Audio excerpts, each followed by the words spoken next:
Welcome, everyone, to episode 8 of the Quill and Tankard. Today we're going to talk about episode 5 of season 7 of Game of Thrones, entitled Eastwatch. This podcast is going to be spoilers extended, which means it will include information from all the aired episodes of the show and all of the book canon, including, possibly, Winds of Winter preview chapters. My name is Michael, also known as Bookshelfstud. My name is Eliana, also known as Glass Table Girl. My name is JoeMagician, also known as Matt. We finally got the CGI budget app That's right. back up, Yeah, so I'm back on the yes. cast. exactly. Yes. We're joined by some extra special guests today. My name is Fat Walda, also known as Dr. Frey Bolton. My name is Jen, also known as Jen Snow. What's up? My name's Aaron. I'm the editor, and I'm also here. Hello. Yo, Aaron. Oh, I didn't realize you were here. Well, anyway, that was... He's like Littlefinger, peeking He just around. lurks. right. Aaron's lurking in the corner. Did Aidan Gillen get hurt somehow? Like, is there a reason that he's leaning all the time? He's like Matthew McConaughey in those rom-com movie posters. You know, he can't stand up straight. Yeah. Well, before we get into the specifics of the scenes, let's just all talk about what we thought of this episode. Personally, I thought it was a great episode. I really enjoyed it. I've been having trouble formulating why, though. Usually like to write like a blog post or something, or like get all my thoughts out, like I have too many thoughts. And it's like I have zero thoughts? Not that I have zero thoughts. You guys are going to hear some sweet thoughts, some hot takes. But I don't know. It's just, maybe it was too dense for me. Maybe there was too much going on. That's true. It was way too smart for you. It all went right over my head. Yeah. Wow.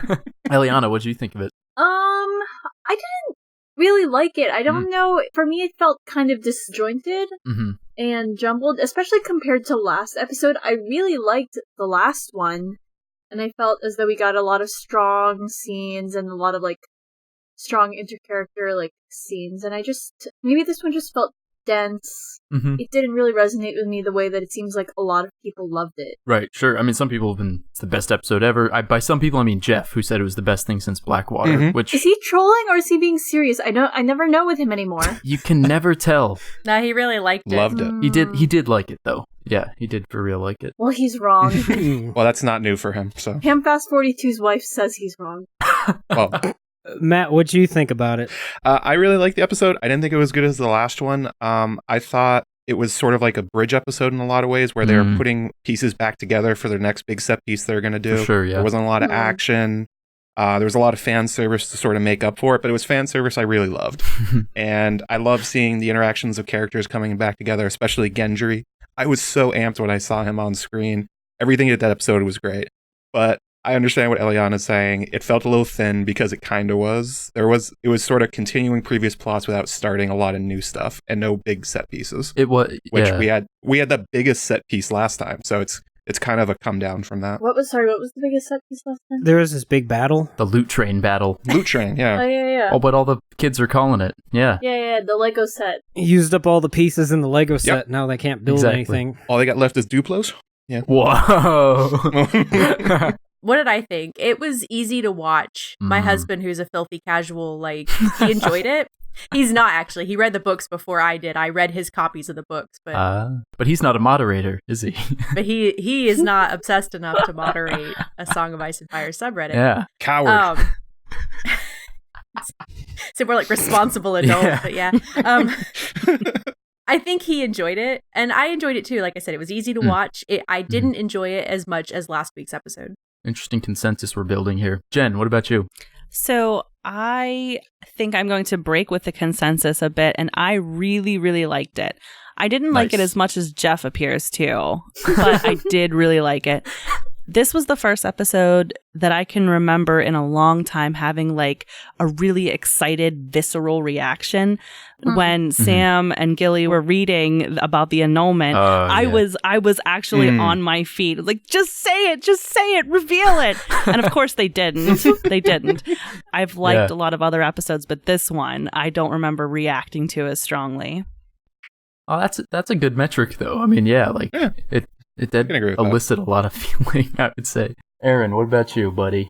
I'm going to side with the rest of the subreddit and say that this was... Man of the small folk. What does the rest of the subreddit say? The rest of the subreddit does not like this episode. Yeah. I thought that it was the A Feast for Crows of episodes, but way worse. No. Oh, wow. Are you saying that A Feast for Crows is not your favorite book? Maybe you should rewatch it. Maybe you should rewatch it and reread Feast until you like it. Yes. There were no natural acts during the episode where there was a progression, heighten, and climax. And it felt like, okay, here's where we have this big set piece at the end of The Spoils of War, where Jaime falls in a lake. And now we have to get up here to Eastwatch to set up this other thing. And so it's like, here's A, here's B, bunch of scenes. Write it, Dave Hill. And this is like what they came out. I don't dislike Dave Hill, but it's like they gave him this job as someone has in our fantasy league for our Song of Ice and Fire. This was like Cersei's punts. They were punting this episode, I felt like. Wow. And kind of what I think is that this was originally sort of supposed to be the duct tape between two seasons. The DuckTales? Where originally they were writing, I think, the first 4 episodes of this is like a season. Yeah. And then this was partly supposed to be their season 2 that they're getting to within like episode 5, 6, and 7. And then now they're like they decided they didn't have enough material, so they're trying to tape them both together into one big thing. And this is what I kind of felt like that episode was, where you could almost even do it with like a 5-month gap. Yeah, 5-month gap. That's kind of an interesting idea, actually. Like having just a time skip and like, okay, pick up later, here's where we are. Yeah. As wrong as you are. No, I'm just kidding. No, but I do see now what you're saying about it being the Feast for Crows of the season. And that, yeah, it's a lot of the groundwork and setup that's being done before like these last 2 episodes, which are obviously going to be big. Some big thing is going to happen. Or many big things. Adding on to what Aaron said, like, I agree that it is the table setting, and I can see how that is. I didn't feel lost in the story like I did the previous episode, and I felt like I could see all those strings being pulled, and that, I hate my suspension of disbelief being broken, but... Well, speaking of the shattering of suspension of disbelief, let's jump right into the episode with Jaime and Bronn surfacing about a half-mile downriver from where they were, fully armored. That was lucky. I tell you, that man can hold his breath. Bronn is so brawny. I assumed they did a Pirates of the Caribbean type thing with a boat over their heads, underwater, you know? Just like straw snorkels. If you go back and rewatch the ending scene, you can actually see Bronn flying with that. Yeah, he's leaping off his horse carrying like a dinghy. It was Qyburn's other great invention. He gave him a submarine just in that river in case that happened. I'm telling you, Qyburn is Q from James Bond. He's gonna keep giving Jaime little gadgets. But we'll talk about Jaime's little gadget later in the episode. You can cut that, Aaron. I don't know. That one didn't work very well. No, I think that stays in. That stays in. We have our first bit of little strange dialogue in this, where Bronn says, "You don't get to die till I get what I'm owed." And then Jaime says, like, "She has 3 Dargans. We're screwed." And then Bronn says, "You mean you're screwed? I'm out of here." Like, wait, didn't you just say he's not allowed to die? So why are you abandoning the cause when you just said you're not abandoning the cause? It's just calling back to what Davos says later in the episode. What was it about? His father always said it was better to have a minute of cowardice than to be dead for the rest of your life. Yeah. Yeah. That's a good point, actually. Yeah, that is true. You know, Bronn is all about self-preservation, so he's going to stick in there until he gets his castle. It's all about, it's cost-benefit. If it really goes downhill, then... Right. We were talking about this last cast with, like, the whole, like, mean. There are old sellswords and there are bold sellswords, but there are no old, bold sellswords. Yes. A wise man once said that. Does anybody else have any appropriate aphorisms for this scene? If you give a mouse a cookie... No, actually, that does kind of work with Bronn, because... How? They gave... Well, Tyrion gives Bronn his first cookie in terms of Lannister gold. Yeah, that's true. And Bronn now keeps asking for more and more, you know. Didn't Jaime tell him he could have a castle? Yeah. It keeps getting taken away from him. Look, I didn't plan this. This just came out of my mouth. It also kinds of works in an Aesop's kind of way because Jaime is the lion and Bronn is the mouse that pulls the thorn out of the lion's paw, and so now the lion is indebted to the mouse. Bronn is this little scrappy mouse. Sir Shadrick. Oh my god. Yes! The Mad Mouse? You mean Howlin' Reed. Good lord. This post by user Day V. Crockett, What? King of the Wild Frontier, killed him a bar when he was only 3. Davey. Wow. What does he have against Mormons? Davey Crockett. Yeah, good point. It's more along the lines of last episode when we were talking about how Jeff was pointing out that you can come up with ways to explain the things that happen in between what we see in the episode. Mm-hmm. Yeah. Mm-hmm. So this is just a user coming up with an explanation for why Jamie and Bronn were able to escape so easily, and that maybe the show writers didn't want to show us what happened. This person's proposing, I guess, that Tyrion somehow misled Dany or misled the Khalasar, etc., to let Jaime escape somehow through the water, because Tyrion's just a big old softy. True. I guess, I mean, that's true. not the craziest thought, given how shocked he seems to be at the reality of war with dragons. Definitely. And while Jaime was doing his charge, Tyrion was actively being like, please don't kill yourself. Please don't kill yourself. Yeah. That would make sense. Yeah, I mean, you're right. It does come back to what we've been saying, I think, for years now. You can come up with these sort of headcanon theories to explain the gaps in the story. But at the end of the day, most of the time, they don't get resolved in show. The best way to explain why they were able to get away is that Dany didn't realize who it was that was charging her. Right. Yeah, Although, I mean, he did Yeah. have a golden hand. I don't it was Lannister soldier number 3. It was A literal red shirt? They wouldn't have sent Oh. someone, searching for a random soldier that then fell into the river in armor, because how is he going to survive? And Tyrion maybe wouldn't have been keen on pointing out that was his brother. Yeah, that's true. It's a good Sure. post. Thank you, Davey Crockett, for that post. You are truly the king of the wild frontier. So after Tyrion walks through the remains of Mount Vesuvius. The remains of Mount St. Helens in the aftermath. Yeah, George R. Martin probably was alive for that. So, yeah. He was, definitely was alive for that. Yeah. But after he surveys the aftermath of Krakatoa, we get, first off, the shot of Drogon sitting on top of the rock overlooking the Lannister soldiers. I don't know about you guys, but I gasped at that. Like, that was cool. Mm-hmm. He's also super well trained. Yeah, Drogon's a really good boy. He's waiting for treats. When you call Dracarys, he knows exactly who to burn and where. Mhm. Yeah. I feel like in the show they're more strongly magically connected, and I hate to say that as if I'm trying to explain things away, but whenever later on they showed Drogon with Jon, it was Drogon sensing it and smelling him. There's more. Yeah. Maybe it'll be in the books too, but in the show, I think they just sort of. No, but you're right, because with Daznak's pit, in the show, it seemed like Drogon came to Dany to save her because of her magical dragon connection, as opposed to in the books where Drogon showed up because he likes eating people. Yeah.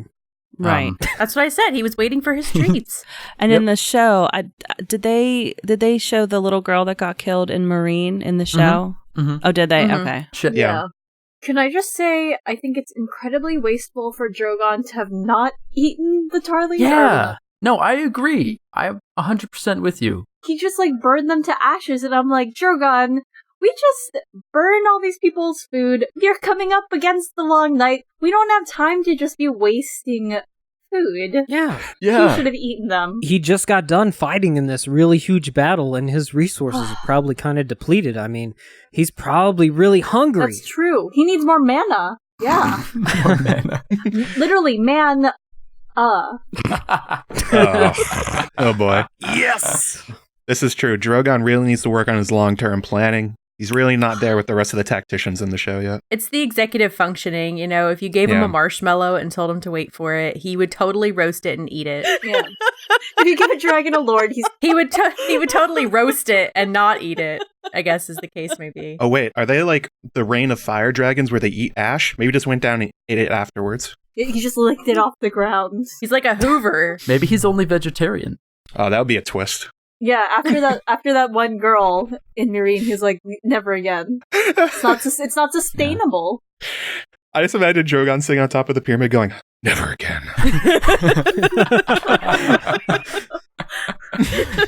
Hashtag vegan on my Twitter. Vegan Targaryen. It's close. These insights brought to you by the moderators of the Song of Ice and Fire subreddit. Come on down and check it out. This is why we get paid the big bucks. You So don't get paid anything. do is Dragonfire hotter in the show than in the books? Because Drogon is able to just turn them into ash, whereas, like, you know, you've got Quentin who lived for 3 days with his burns before he died. I think it's that Drogon's fire is hotter than Rhaegal's or Viserion's fire. Oh, I thought you were saying that Drogon himself or herself itself was hotter, as in... Because Drogon was, like, really primping. We're not onto that scene with Jon yet, so that's a separate discussion. Dick Tarly, I'd like to step forward and die for no reason. That was dumb. He lived as he died with a stupid name. Not the best crafted scene that we've seen in a while. Well, if Sam could figure out some way to get out of the Night's Watch, now he gets to be the Lord of Actually, if Hill. Sam recognizes little baby Sam as his son, does that make baby Sam the Lord of Hornhill? Some user pointed that out. Hold on, I feel bad because I'm stealing someone's thunder. Well, probably not at the end of this war, because it will be whoever wins, and then they're going to install a new Lord of the Reach, and then they'll give out the castles to everybody. But if you mean legally, maybe? Yeah, right. On a separate note, now that both Randall and Dickon are dead, so much for the Heartsbane subplot. Yeah, that's gone. Like, yeah. Okay. What do you mean? Like, what's not there now? Everything? Because the sword hasn't come up at all since they departed Horn Hill. And if you're going to do something like this with an object, a MacGuffin, that it's going to play into the plot, it's going to be Chekhov's Heartsbane. But Randall never cared, never mentioned that it was gone. Sam just walked down to Old Town with it. And now there's no conflict between him and Randall, and it didn't play into anything. If they weren't going to have a conflict between Randall and Sam with Heartsbane, then they should have just saved it for this moment, where Sam doesn't know from his Citadel scene that his father and brother are dead, and now that he is kind of the de facto lord. So if he were to go home to Horn Hill and learn all this, it would be an emotional moment where he would be staring up at his family sword and realizing, I need to now take up the mantle. Literally, I need to take it off the mantle and take up what I need to be for my family, as much of a problem that I have had with the male line of my family. That's me now, whether I like it or not. But his mother and his sister are still alive. Yeah. And so I guess that it's his sister who is technically sort of holding the key to Horn Hill at the moment. I mean, unless Dany just decides to give it to whomever because, you know, Randall was a traitor. Yeah. Right. Mm-hmm. So bringing it back to Dany a little bit, though, she presents them with this choice, right? Bend the knee or die. I don't know. I'm curious as to what you guys thought about that. Was that Dany not having learned from Meereen? Was that a good choice for her in this situation? What do you think? I felt it was kind of like Aegon the Conqueror going to Harrenhal and burning it. This is like, she's going to show off once that she's unmerciful, that she'll burn people alive. And going forward, she doesn't have to do it again. Everyone already knows that she burned the Tarleys where they stood for not bending the knee. Other armies that she comes up against are now going to be like, yeah, we surrender. We surrender real fast. That's a good point. If anybody finds out about it.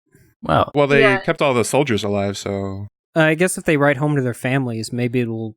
And the Maesters know. Well, they're joining. They were like, hey... That I mean, the news has spread somehow. Yeah, so... And there was a good discussion about this in the subreddit, which is basically asking the question of why is Dany always compared to Mad King and not Aegon, and likening her actions to Aegon. And I think it would be easier if the show didn't try to toe the line with it. In the books, we know Daenerys is going this route. As we've said many times, she learns that dragons plant no trees, fire and blood, right? Mm-hmm. But they keep trying to have it both ways. And if by starting off her speech with, I'm going to break the wheel, and not even defining what does it mean to break the wheel, what are you doing? As Atwell asks in his review. Yeah. You can't have it both ways. You can have her be a conqueror, or she just looks completely delusional, which maybe that's what they're going for. I don't know. It would just be, I think, more palatable if she just embraces, like, bend the knee or die, which is completely in line with what a conqueror would do, and not try to toe the line of, I'm doing this for your benefit. Right. Tyrion seems really up in arms about it being, like, horrifying that she's burning these people alive, but it's completely different from burning, say, Rickard and Brandon Stark alive, because that was a violation of a feudal contract. Or Davos's son. Yeah. Right. But burning Rickard and Brandon was a violation of the feudal contract. Killing your enemies in war, especially like highborn captives, that's exactly. That's a grayer area, especially with all that Cersei has done and everything. I keep coming back to the Sept of Baelor blowing up. Yes, yeah. After that, how is anything else worse than that? Yeah. Like how is literally nothing's worse in my opinion. Yeah, she gave them a choice too. She didn't just roll up and Dracarys them. I mean, she gave them an option. Yeah, did they feel like they couldn't take the other option? But it was there. It wasn't some horrible war crime. I mean, I wouldn't even say did they feel they couldn't take the other option. It was a perfectly valid option because Cersei killed the rightful king. Okay. I mean, indirectly. Yeah. Okay. Cersei killed the rightful queen and all of her family and the High Septon and caused the rightful king to commit suicide. And Randall is still following her. Mm-hmm. Yeah. It also makes no sense to me that Randall, the misogynist, follows the woman who's paraded in the street naked, but and the woman who doesn't have any. Obviously, not the same character. Seems like his primary characteristic in the show is his blood and soil racism, right? I mean, that's like they set up his hatred of wildlings, not something else. And then he called that back when he's like, "You have no ties to Westeros." It's like, yes, she does. Dragonstone. The Targaryens ruled for 300 years. What is he talking about? Yeah. I mean, the Dothraki's not great, but Dany definitely has ties to Westeros. She's even got a Lannister sitting right next to her. That's a tie to Westeros. Right. Well, he was like, Cersei was born in Westeros. It's like, so was Dany. Right, yeah. You know? Yeah. And probably would have stuck around if people hadn't been trying to murder her as a newborn. Also, like, there was a third option offered, and Daenerys was almost willing to take it. Tyrion said, send Randall Tarly and Dickon Tarly to the wall. Yeah. This doesn't need to be the case. And Daenerys was like, seriously considering it. And then Randall Tarly's like, you're not my queen. You can't send me to the wall. I'm like, yeah, they can. Hashtag not my queen. This is completely a thing that's possible. Right. Yeah. Randall Tarly, welcome to the Resistance. No, I'm just kidding. There was a third choice, and it was a perfectly valid choice that, in fact, Robert Baratheon took with a lot of his enemies. Yes. Such as Alliser Thorne. Yeah. Most of the Night's Watch. Yeah. Yeah. Exactly. A lot of them. So it's not like a character that many people, I guess, in the fandom like Robert Baratheon took that choice. So it's not a bad option. It's just Randall Tarly. Yeah. Feels contrived to make Dany look bad instead of letting the audience make the decision for themselves.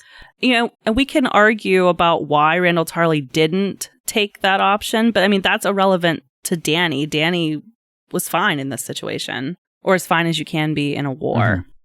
There was a user, Bolbinia, with a post entitled Taking the Black, who suggested that one of the reasons Randall didn't want to take the Black was because Sam would be the maester at Castle Black. Randall would have to obey, would have to respect his son, all that kind of stuff, and just this is repugnant to him. And it goes back to him, that could be not true. wanting to serve and all that kind of stuff. I headcanon the reason that the thing we were talking about earlier, that it's bad that fans do this sometimes, but because the Tarlys have always held a grudge against the Tyrells because of what happened during Aegon's conquest, where they knocked over House Gardner. The Tyrells came up, but they had no ties to House Gardner, but the Tarlys do.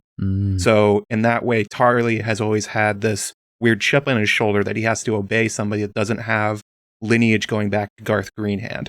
That's not in the show, but that is just headcanon that comes from the history of the books. Right. Randall was really just being obstinate to prove a point. I mean, he obviously intended for Dickon to kneel after he was executed. Right. It wasn't his intention for Dickon to die as well. He was just saying, look, I can make the stand. I'm an old guy. I'll pass it off to my son. And instead, Dickon screwed everything up. Why? What was the point of that? Because he was a bad father. Because Dickon... Yeah, because he raised a dumb son. Exactly, because Randall raised his son to be like a dumbass. Dumbass, basically. Putting his pride ahead of survival. There's something interesting to be discussed there, I think, between... You have Randall and Dickon, who die for their stupid, stubborn pride, and then you have Davos, another old man who's a father, trying to convince young men not to die for their stupid pride and have that minute of cowardice rather than die for the rest of your life or whatever, or be dead for the rest of your life. I love that expression. So I think there's something interesting to be said there about the connection between Randall and Davos in this episode as old men who, one of them lives and one of them dies. That's all I'm saying. Speaking of dragons, that's an easy one. The dragon, Drogon, whose name is Dragon with one letter rearranged, lands right in front of Jon Snow. Jon Snow has an emotional, intimate moment with Drogon. It was beautiful. It was beautiful. They're beautiful beasts. He smells like a drop of dragon blood, but with a hint of werewood. Or a hint of evergreen, like cool mint. Oh, yeah. Jon is the mint julep. These are the worst colognes. I think that's an Old Spice scent. What, direwolf? Yeah, I think I've seen that commercial, right? I'm on a dragon. That would be. The CGI, I was pretty impressed by Jon petting the dragon. Yeah. I thought it actually looked pretty good, all things considered. The eyes, when he blinked and like the nictating membranes, that was so cool. Yeah, you got it. The CGI didn't get in the way of you getting how cool this was. Kim Renfro wondered if there was a direwolf in Drogon's eyes when he was looking at Jon. What? What do you mean? She thought she saw a picture of a direwolf, like Ghost's face, in Drogon's eye as he was looking at Jon. I saw a butterfly from Noth. This is why we haven't seen Ghost, is because Jon is actually not Jon. He's Ghost. Wow! What a crazy twist! Going around, Jon's consciousness is in Ghost, and he's been doing all of this as a direwolf. It's amazing that what Davos can do with that then. And that's why they're positioning Jon as like constantly the good guy, because there's a doggo inside of him, and as everyone knows, all doggos are good boys. He is the best boy. Jon is a good boy. That's why he's standing like a dog who just crapped on the carpet in all those scenes with Dany. Yes! With like hunched shoulders. Is this like a John Durden moment? Jon Durden. Yes, exactly. He's also the hooded man. Yeah, in Winterfell. John Donkin. Yeah. To go over what was going on in this scene, why it seemed like Drogon could smell a Targaryen or whatever was going on with Jon, there's a concept in the World of Ice and Fire known as dragon seeds. And the Targaryens, they're bastards. You could never tell if they were really a member of your family or if somebody showed up after a long time that you haven't seen since they were a kid. So they had this test where they would put them in front of one of the dragons, and if the dragon ate them or burned them alive, they were clearly not a Targaryen. And they would actually make decisions on inheritance, who was lords of stuff, who got to ride dragons based on what the dragons thought. So this is actually a historical part of House Targaryen that the dragons would know which ones were real. So apparently Jon's real. I thought that in the dance we established that like dragon seeds, some of them did die, the dragons, because there were a couple of like sure ones, and yeah, it was imprecise. Pretty good way though of like determining, I guess, who's going to be lord and not, because if you die, that person's obviously out of the running. Yeah. It's like the Salem witch trials, right? If you drowned, then you weren't a witch, and they were like, whoops. Higher success rate than that. There were some dragon seeds, like Adam Valerian got burns all over his back, I think. And then obviously there was Nettles, who it wasn't clear if she was a real dragon seed, but she was crafty enough to get a dragon. So it's not like a 100% litmus test, but it is. If a dragon lands and some rando stranger walks up and pets it and the dragon doesn't eat them, that's a pretty strong indicator, right? Yeah. Right. Yeah. That's the basic idea. Or Jon had some bacon in his pocket. He's the Dennis method. Someone out there is going to make a good chart for the Dennis system. So speaking of heavy petting, Dany and Jon are really... I hate you, Michael. I hate you. What are you doing? Dany and Jon are really... making eyes? Flirting harder. Yeah, it's every scene with them. It just turns up the dial a little bit more, I feel like. I'm feeling the chemistry already. It's only been, 3 episodes with them? Dany was not subtle this episode about how she felt about Jon. Man, those eyes. She is the queen, and she will... She's like, hey, Jon, you want to ride a dragon? What are you guys doing? My God. Jump in the saddle, Jon. So sorry, Jen. We're turning it up for you, Jen. Did you not listen to the Grey Worm Missandei episode? When we start recording at 9 o'clock, and this is how it's going to be. It's Quill and Tankard. Anything goes. Yeah, after hours. So what's interesting is that we have in this scene Dany is still trying to figure out what's going on with John being knifed in the heart. Yeah. And John is still evading the question. Mm-hmm. And of course, conveniently interrupted. But it does seem like that's a plot point this season, right? That Danny will eventually learn about John's resurrection. Mm-hmm. Danny should ask Missandei to ask Davos. Ooh, perfect high school Oh, move. yeah. This is how it point. always works in like high school and stuff. You're so right. And also Missandei and Davos. I mean, Davos clearly likes Missandei. Yeah, So they've got that connection. He would tell her. Or Jorah survives and Jorah finds out while like John and Barrack, maybe. Barrack are like talking about it, and then he tries to tell Danny to be like, "Oh, don't go out with this guy. He's undead." They're passing notes.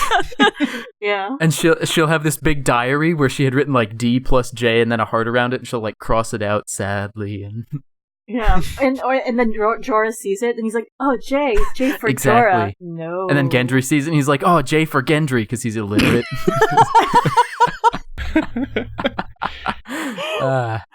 Do you think Danny has one of those hand things where you write people's names inside of them? Cootie and- catcher. Oh yes, the cootie catcher. Cootie catcher. Oh. Yeah, inside one of them's John, except all of them are John. That's cheating, Danny. Well, anyway, so Jorah does return in this scene. He pops back with a does. fancy new costume from Michelle Clapton. No neck Mhm. scarf or anything. I know. That grooty shirt is gone. Exactly. And Danny has a really awesome flight suit that I liked. It was reminiscent Yeah. of like World War II pilots in a way, because you could like Mhm. see the little fur feathers underneath Yeah. of it there. Yeah. And I think maybe in the book she might end up wearing that pelt that Drogo gave her, Mhm, because she yeah. always talks about this little lion Ah. pelt that she loves and keeps her, because it's Hrothgar. really cold when she's flying Yeah. up there. I wonder if Tyrion's gonna wear the lion pelt, making him the White Lion. Oh no! No. Okay. So yeah, Jorah. It looked to me like his skin still had some of the chemical peel going on his hands. Yeah, I was like, "Don't touch him! Yeah. Don't touch him!" So you found a cure, right? Okay, big hug. She's just got to go back into the cave and rub on it for a while. She'll be cool. The dragon glass. Yeah, the Dragon Glass cave. Yeah. Yeah, what Because do you it's a think I was cure. talking about? John. Oh, God. Yeah, it seemed also that John smoldering in the background when they were talking. Yeah. So you guys were saying earlier how Danny was kind of making eyes at John. Mhm. Is this his signs that he's also falling for her too, that he's getting jealous? Yeah. Mm. Well, Ned also exiled Jorah Mormont, and so there's Oh yeah. There's a bit of that, I think, going on. I don't know if they mentioned, though, that he's Jorah Mormont yet. Yeah, it's when he's doing that. He did, because John said, Yeah. "I served with your father." Okay. Yeah. and by the way, I have your sword. Yeah. BT dog. Didn't I think he mention that. really doesn't want that to come up. Yeah. But that's a good point. It's not just Danny. I mean, and John has been playing hard to get, and that works when you're the only guy around that's eligible. But now there's this other guy, and John's like, "Crap, I've been playing hard to get." And Yeah. Jorah's not hard to get. Jorah's like, "Huh." Jorah's the Get opposite this. of hard to get. My God. And and so now not only do they have this, fighting over Danny, but also like fighting over like who is the heir to Jorah, not like literal heir, but like, John is Jeor, the son that Jeor didn't have. Yeah, John's like the better version of Jorah, and he's looking at me. He's like, he's younger. He's got my sword. He's got my woman looking at him. This is terrible. I hate He's this. undead. He's got a cool dog. Yeah. And so he's going to bring her a gift. What better gift? What more does a woman want than a dead person? Like, Well, there's one right there. I know, right? Yeah, It's ridiculous. they didn't nicely mention that, done. did they? Nicely done. I do wonder if we're going to get a lot of that next episode. I with hope the not. Magnificent Seven, with all this like John and Jorah, Yeah. and then John and Barrack, and then all these people. Maybe it spatting. will. Maybe a bunch of them will die off, and it will come down to John and Jorah And left Jorah. alive, and Jorah will try and kill John. Oh, I don't know. That would be really dark. I don't think they'll. yeah. I feel like it's going to be Jorah saying something like, "You take care of her," and dying nobly. Oh my god! I'm my already God. annoyed at it, and it hasn't even happened yet. I want to take a dagger to the heart just hearing that. I know. Please. I'm already like, I can just see that's where it's going to go, or something No. like that, because No, totally. Please, D&D. It's going to be more the betrayal route where, like, in the middle of battle, he, like, shoves John weirdly. He's like, what the hell, man? Maybe they'll have that moment where he has to make a choice, and he's like, fine, I'll save you. I'm just as annoyed about that too. Or like I wanted to say Mandy Moore when Mandy Moore turned on What? Tyrion. Oh, yeah, Mandy. She's Oh great my in God. This Is Us. These references are out of control. I love Tangled. Actually, I do legitimately love Tangled. I think it's a good movie. Yeah. Speaking of traitors, though, Tyrion and Varys Traitor Mandy have Moore. traitor Mandy Moore. Tyrion and Varys have a great little chat scene, which I think, I mean, we really haven't gotten that much of since like I guess they re-met in season 5, but that was a hallmark of the like seasons 2 and 3, even season 4 was Tyrion and Varys sitting down and, shooting the breeze together. So it was nice to see that again. And we have them reminiscing about Targaryens burning people alive, that old thing. I don't understand why they're so upset by this. What did you think war would be? I'm shocked that the Dragon Queen used her dragons to burn somebody with dragon fire. Like, my God, where did that come from? It came completely out of left field. They shouldn't be glorifying people's deaths or anything like that, but they are really rattled by the fact that people are dying in a war. Especially after Tyrion used the chain in the wildfire, and I'm like, Yeah, please, yes. Tyrion and Varys conspired chill. to burn the hell out of Davos Seaworth's son, and Yeah. I think it was the unnecessary execution where Tyrion felt like she shouldn't have given that ultimatum to where they would be forced into a position of having to make that choice this is and true. being the stupid idiots that they were. This is true. Yeah, I mean that's his problem with it, right? Is the ultimatum. I don't know. I kind of agree, though. It does feel a little bit like they're overreacting. Although you can see Varys' thing as being legitimate, given that he did watch the Mad King burn people alive. And then use child labor, but whatever. And kept helping him. Why'd you keep helping him, Varys? What's going on? Well, it doesn't make sense in the show, because in the show Varys kept helping him, where as opposed to playing it off like in the books, where Varys was intentionally driving him towards paranoia to sow discord in the realm. Aerys was like killing people slowly and enjoying it, right? Like he was literally getting off on torturing people. Yeah. And you had the scene earlier this season where Cersei is like poisoning people and then getting very aroused by that. And here you have Dany, who has just won a military victory, and she tells the remaining soldiers, "You need to swear fealty to me or die. Those are your choices."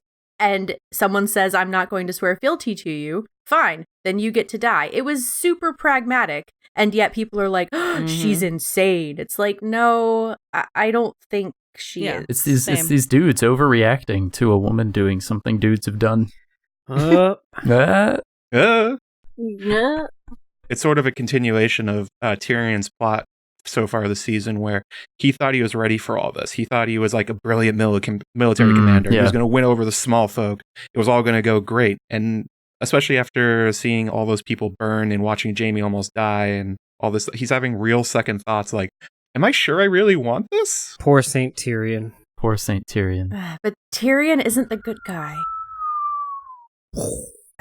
I think that might be the thing with Tyrion, though, is him projecting Jaime onto Dickon and Randall, and he's looking at this and going, well, wait a second, if we win this, I was hoping we could negotiate with Jaime, not just burn my brother alive. Like, maybe that's what he's starting to realize. Yeah. And to be fair, later on, Dany is willing to negotiate with Jaime and Cersei. Definitely. It's not like she's like, no, because as soon as I get them, I'm going to burn them too. Yeah. Like, she's like, yeah, no, if you can figure out a way to keep them from attacking me, then we'll totally go and fight the zombies. Right. Yeah, she's completely pragmatic. Yeah. Let's not forget Robb not handing Jaime over for his sisters. And then it was the strategic thing to do, though he did behead Karstark for defying him. Yeah, that's true. The Gregor Clegane, marching around, obliterating people. Burn the Riverlands. Let's not forget your father's war crime of an army, and everyone still thinks he's cool. Move on to the Brands using the ravens to see the army, warging into all of the ravens in the Winterfell Godswood and flying them past Eastwatch, which I thought was an awesome scene. Yeah. Him jumping from raven to raven, which they did with the eyes, it was very cool. Yeah, he sees the army, and then the Night's King just looks up and kicks Bran out. That this is a subtle way of communicating that Bran really is in control of most of his powers. He's controlling an entire flock of ravens where most people struggle to control one thing. He's directing them like on these crazy scouting missions beyond the wall. Yeah. Which also apparently doesn't block skin changing anymore. Hey. Or maybe it never did. Who knows? I'm kind of disappointed in the Night King's plan. If he's just marching down to Eastwatch, I would expect there to be like this to be a diversion and the main attack to come elsewhere, sort of thing. But if he's just kind of like lumbering along, like with an army that's less formed up than even Jaime's when he approaches Highgarden. Here I am. No ranks, no discipline. I'm bringing my troops down. What is your plan, Night King? He's going for that psychological damage first. As long as the southern kingdoms keep like killing each other, though, he can go as slow as he wants. And when by the time he shows up, they're all gonna be dead anyway. So it could also just be a display for Bran, because the Night King does this so easily that he knows Bran's probably been watching him a lot.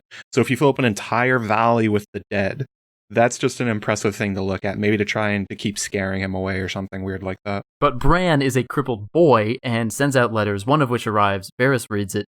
Jon reads it out loud for Dany, where Bran's letter casually revealing that Arya's alive, which is a big deal.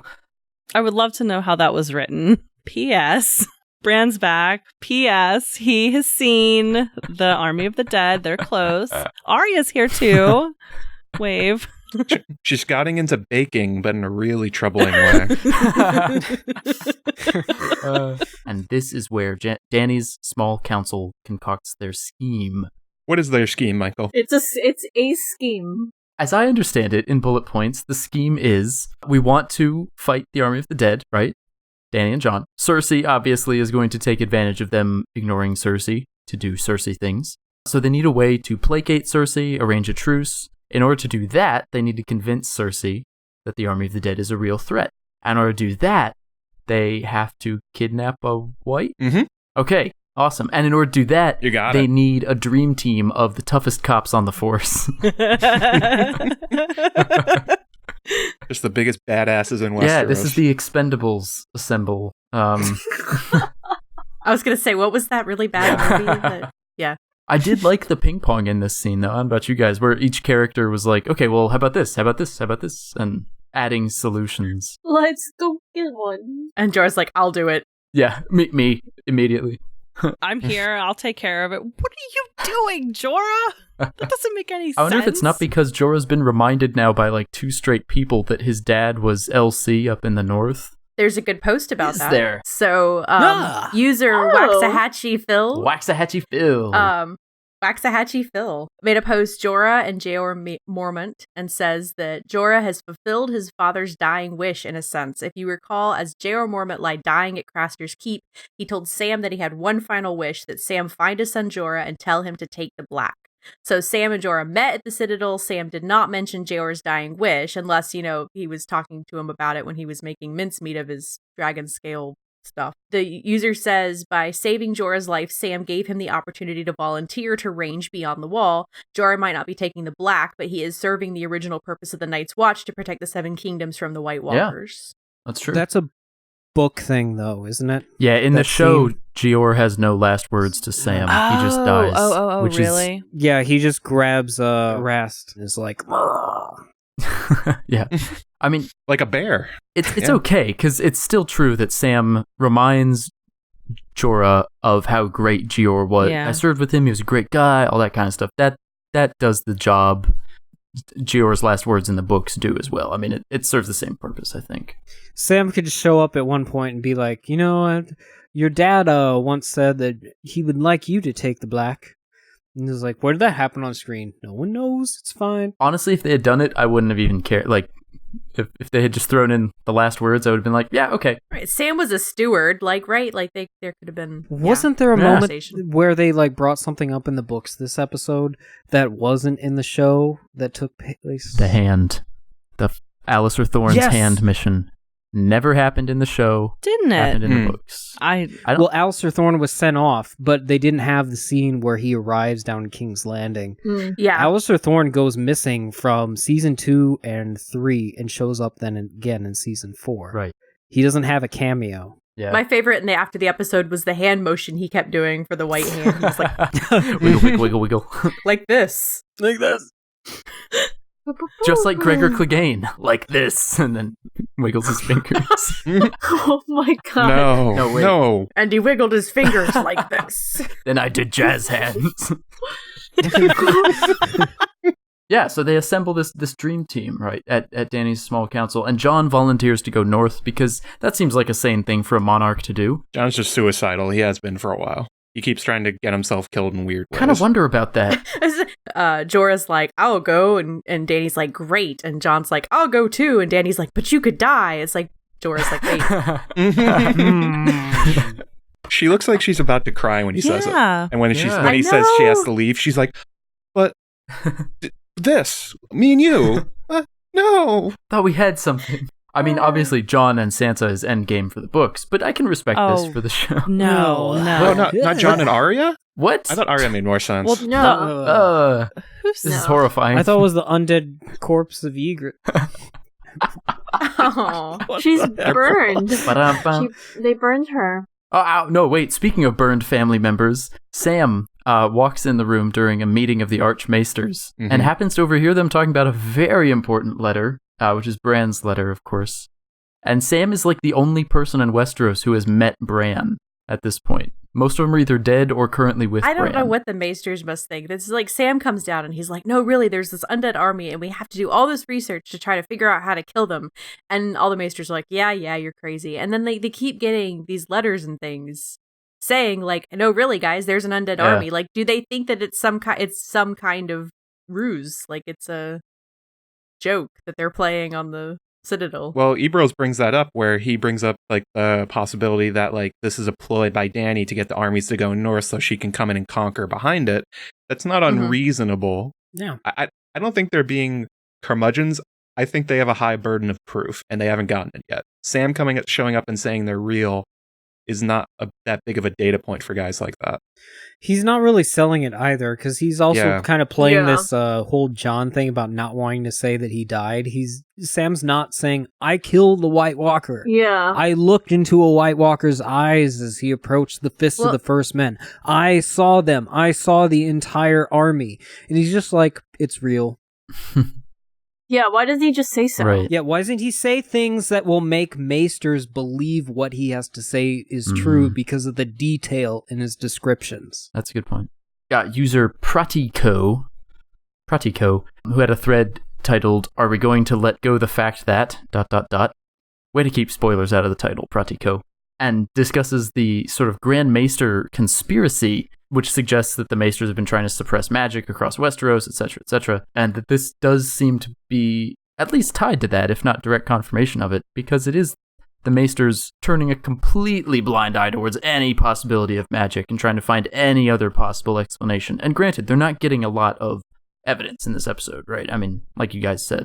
I don't think so. Ebros turned around in this one where he said, we're going to ask for more confirmation. We're going to write back to Maester Wolken, see if he can confirm this, and then we'll do something. I don't think they're outright denying it in the sense that the Grand Maester conspiracy is sort of a genocide on magical things in the world. I think this is them being very reasonable that like people say crazy things all the time, and you have to be able to tell the true ones from the false ones, and they're waiting for somebody to give them proof. Like John's about to go get that this is real. That's true. At which point I have a solution. Okay. I have a solution. So Bran skin changes into an entire flock of ravens and / or other birds and writes his message into the sky to the Maesters. This is great. This is actually not a bad idea. Not a bad this is idea. actually, I think, That's pretty actually a pretty good idea. Surrender Dorothy.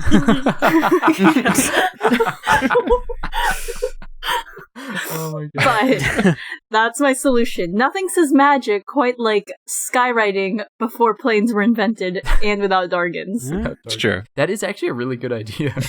I did That's it. all I I want solved now. everything. That's beautiful. It involves skin changing and ravens and Bran. I'm on board. There you go. That's all you need from Matt. I'm pretty simple. I was really intrigued by the Jenny of Oldstone's name drop in that Maester conversation. Yeah. Also the Drown God. Yeah. I didn't catch it. What was it? Jenny of Oldstones.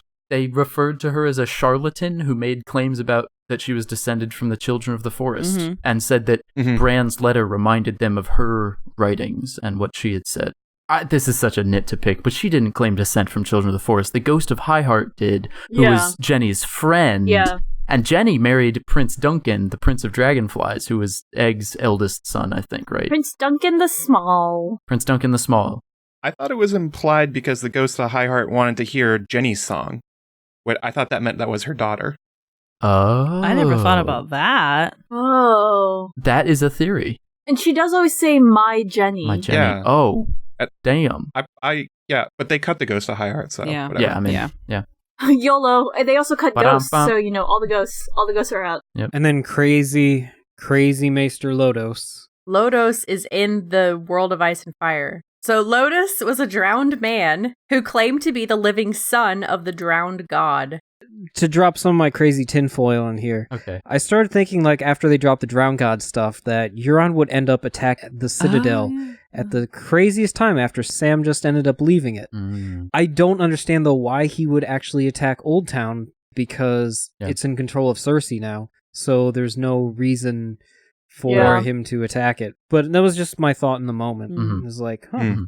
Because we haven't seen Euron in like several He's been episodes gone. now, so what's he up to? He's year off, is what he is. He's hanging out with Edmure and Ghost.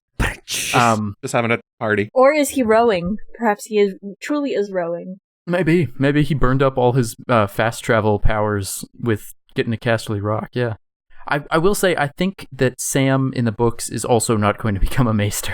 Same, yeah. For different reasons, You but know. it definitely seems like Sam fleeing the Citadel with a bunch of rare books could be a scene straight out of the Winds of Winter, right? I mean, Yeah, I think with 5-year gap, he becomes a maester. Without a 5-year gap, he doesn't.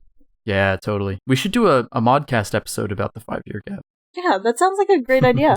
I think we've done one. Did we do one? Everyone, the joke here, if you're listening, is that we did do one. Please check it out. Yeah. Go to our WordPress, go to our YouTube, and listen to it. Go to askjeeves.net and type in Maester Yes. Monthly episode. 4, I think. It was 4. Sam does seem to be getting very frustrated because he misses what might be the most important line of dialogue in the show yet to date, right? Right? Mm-hmm. How?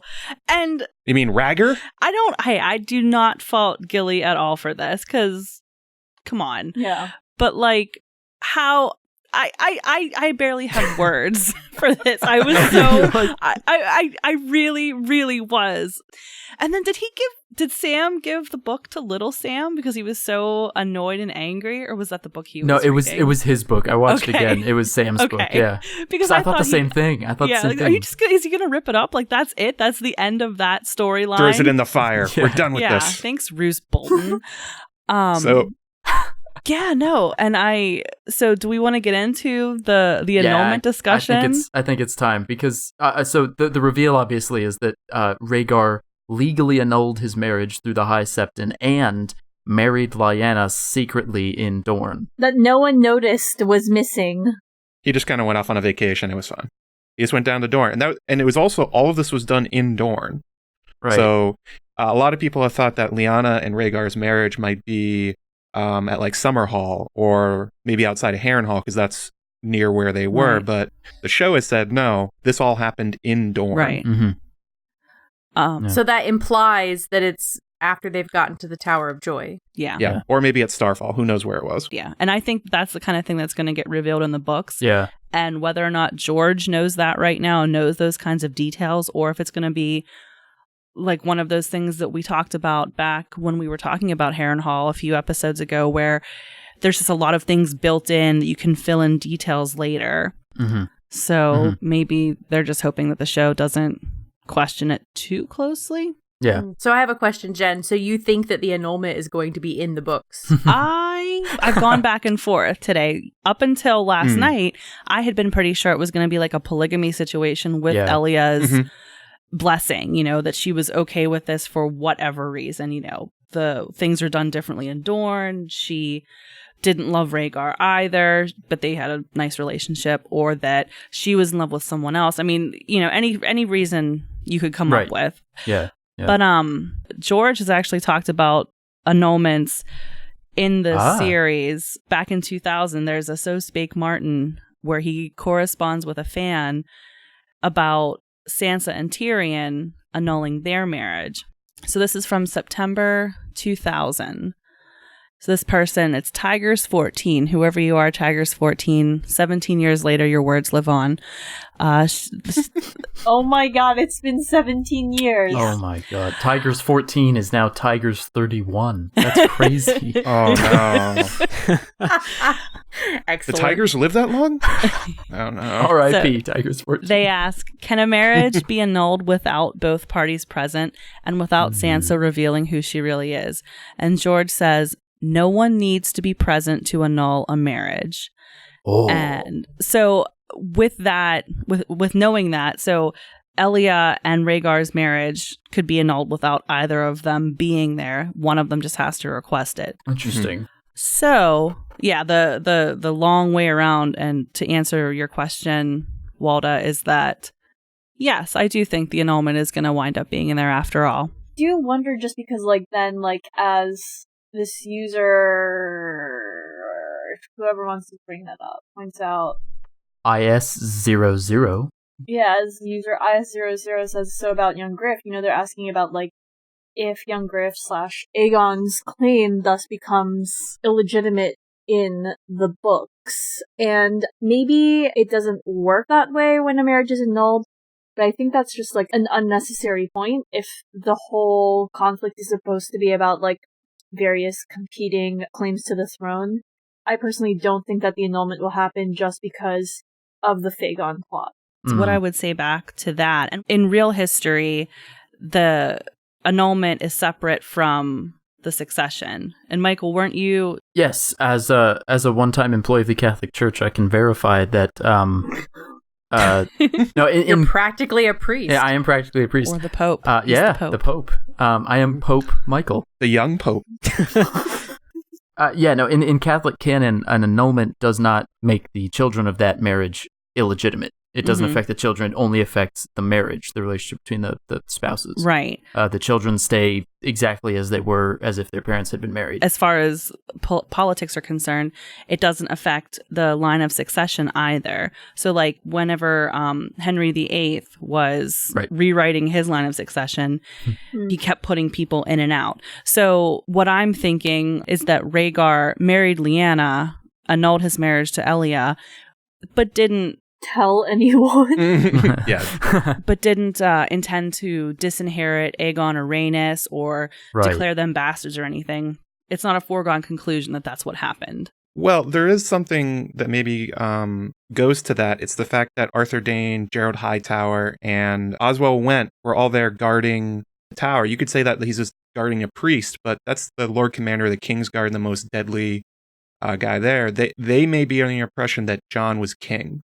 Maybe he was going to rewrite the succession when he got back. Well, he's the prince that was promised, not the king that was promised. So it depends how read in they are into the prophecy. And I'm still of the opinion that it's not going to matter with regard to the Iron Throne. I don't think that even if it turns out Jon's not a bastard, that it's going to matter. He doesn't want the Iron Throne. That's not why his parentage is important. It's important because of he needs to be the prince that was promised to defeat the others and prevent the Long Night. Yeah, I agree. I'm just more concerned about, I guess, Aegon's claim in the books and that how that affects his relationship and competition with Dany, especially as we see a lot of plots being consolidated into Cersei's in the show and seeing how that's going to be a big factor. Well, if nobody knows about the annulment until after presumably the Dance of the Dragons that happens in The Winds of Winter or Dream of Spring plays out, that it won't really matter. Besides, I mean, if someone comes up to Aegon mid-conquest, young Griff mid-conquest, and is like, hey, sorry, buddy, turns out you don't have a claim, it's not like he's going to be like, oh, my bad, all right, I'll get out of here. Yeah. Like, he's got an army, he's marching on the throne, he's going to Renly kept going. Exactly, he can Renly it. This just makes, like, Rickard and Brandon's death like even worse. Like Rhaegar is just the worst. Because if he was intending to marry Lyanna and Lyanna was intending to marry him and they ran off and didn't give any indication that all of this was on the up and up, then Rickard and Brandon were killed by Rhaegar's insane father for nothing. This is why you always leave a note. Speaking of writing for Winterfell, in Winterfell, Sansa is standing up against some lords who are trying to hand her the crown, which is just a fascinating scene. And I don't know, I feel like, if anything, Sansa's like too pure in this, because she is so good about this, right? She's like... She sounds annoyed. Yeah, she's like, no, come on. Like it happens Get all out the of time. here, guys. Yeah. Stop throwing this at me. The Northern Lords are just like wandering around with a crown. Like, do you want to be the king or the queen? How about you? This is not. It'd be number 3 if she accepted it. We've got Rob and then John. We'll try with Sansa. Or they just trip over and then like the crown lands on her head and they're like, oh god, it's her now. They weirdly don't have a crown. Where's the crown of the North? It's object permanence. John went away and they've forgotten that he exists. And so now they're like, you're a Stark. I give you the crown. The nearest Stark becomes king. Now Arya's there. If God forbid she walk in front of the room at any point. Yeah. Hey, do you want this? It could be Bran. Yeah, why aren't they throwing this at Bran? Littlefinger tried, and he scared him. You know what? That's probably, they all probably tried this with Bran off screen, and he was like, but you see, I am the wizard. And they're like, okay, all right, fine. No, to everybody, he just told them chaos is a ladder. Had nothing to do with Littlefinger. No, he used other lines from the show. Bran, do you want to be the king? No, I want to be the queen. So yeah, Sansa's pretty smart, I think. She handles this very well. And Arya is not. Yeah, no, it's Sansa's completely right in this situation. I don't get the hate that Sansa's getting for this. And I don't, not mainly from Arya. Why is she so angry and upset with her? I don't understand the framing of it as like making Sansa. Is it because Arya loves Jon so much that she's like, why would you be trying to usurp Jon's authority? I don't know. But she's not. I mean, maybe. And this argument isn't to what you just said. It's just that. But why would you think that? Jon specifically left her in charge. You can't usurp something you already have. I think Arya's doing this because she is not right in the head at this point. I think she has not learned to trust anybody. She only sees the worst intentions in people now, especially after her training as a faceless man. Or whatever she really is now. Who knows? Magic assassin. A magic assassin. I mean, just the way she killed all the Freys and like didn't really think anything about it, and the way she interacted with Hot Pie and was like she was a sociopath. I think Sansa's totally in the right, and I think Arya is just projecting every bad thing she's ever seen from her time after she left King's Landing onto Sansa. I don't think it has anything to do with Sansa, really. I think it's kind of an interesting parallel to everybody criticizing Dany for doing exactly what she should be doing. Yeah. Right? Like, oh, look, she's so power hungry. It's like this is Sansa's ruling. That's what she's supposed to be doing. It bothers me also because, like, it feels as though there's no self-awareness on the part of Arya. Like, sure, Sansa seems to be gaining some political power, but, like, power is power, no matter how you put it. And Arya has gone through a lot of trouble to get power, not necessarily to use it for good ends. Like, she uses it for vengeance, and it's played out to the audience, for some strange reason, as being righteous. Like, the way we've opened up this season. And it's just strange to me the way that they're playing off Sansa as though she's wanting power for power's sake, or wanting it for the reason because, like, as Arya puts it, like, Sansa likes nice things. Sansa got over the idea of liking nice things. Like, this is more clear in the books. I don't know if this is the case, if you feel that this is the case in the show. Sansa had nice-looking things, and it all completely screwed her over. By the time that, like, she was close to becoming Queen of the Seven Kingdoms, at that time she was like, man, I'm so glad to get out of this. This is Marjorie's problem now. Good luck. And then, like, next time she, like, almost gets Winterfell, and she gets the room that, like, I guess her parents lived in because she was Lady. And Jon gave her that at the end of last Winterfell. Season. He said, you take the bedroom. Yeah. Like, that was... And, like, anyway, she had her own room, but also, like, it's a memory of her parents of better times. Like, when she wasn't betrothed to Joffrey, when she wasn't married off to Ramsay Bolton, and, like, didn't undergo all those horrible things. Like, she doesn't want power just because she's, like, power hungry. She wants power because power gives her the ability to keep herself safe. Power is Sansa's ability to choose who her partner is, what she can do, so she doesn't ever have to be in that same position that she was in before, where she's relying on other people to make decisions for her that leads to harm. Totally. Yeah, you're absolutely right.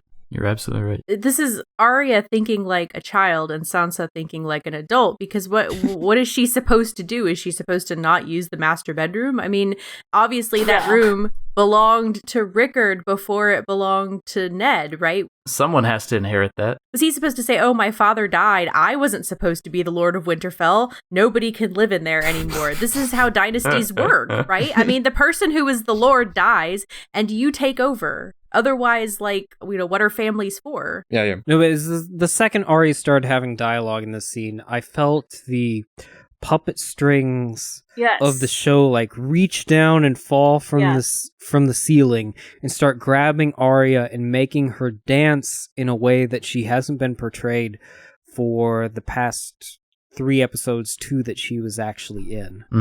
And it felt like they were pulling her in a different direction, where it felt like that shot from Chicago where Richard Gere's character is like starting to manipulate all the people outside. And that's all I could think of with like Arya there. And the old razzle dazzle. Razzle dazzle them. Exactly. No, that's a different song. It is? When has he got the puppet No, this things? is the puppet. Oh, yes, they both. Oh, right, when they're doing the testimony. Anyway, where are all the people like proposing marriages to Sansa? Yes, exactly. Anyone? I don't know. Yeah. She's a very suitable It's lady. only Littlefinger. Maybe Littlefinger like scared them all off. Where's Lord Kerwin? They had a young guy in there earlier. He could do it. Yeah. Where's Craig Mazin when you need him? And actually that would, I'm pretty sure, Eliana, did you bring this up? I think someone else brought it up and then I like added on. Well, because it was the Odyssey connection, which is something they mentioned in the Inside the Episode when Arya comes back. And in the Odyssey, when Odysseus is away, his wife, insert wife's name here, Penelope has been receiving suitors from all over, and she's been like stringing them along and playing them so that she doesn't actually have to say no, but doesn't, like keeping them basically at peace. Which happens to Lady Hornwood in the books back in Clash of Kings. Exactly, yeah. And look at what happened to her. She's killed by Ramsay. Chicken fingers. Yummy. Yum. You could have that happen in the show and then have Arya coming at Sansa for, you just, you want to hang out with cute boys or whatever. Even that would feel a little more genuine than the sort of abstract power for power's sake thing that they're going for. I also wonder if it was maybe Arya's upset that things have changed in Winterfell and she's taking it out on Sansa. That's true too. Yeah, well that's what I'm saying. Too. It's a very childish response, right? Like, how could you take mom and dad's room? Yeah. It's like, because she's the Lady of Winterfell. By the way, did Ramsay have that room? Or was it, who was sleeping in there when the Boltons were in charge? Roose Bolton? Not sure. Yeah, that would make sense. But Fatwelda.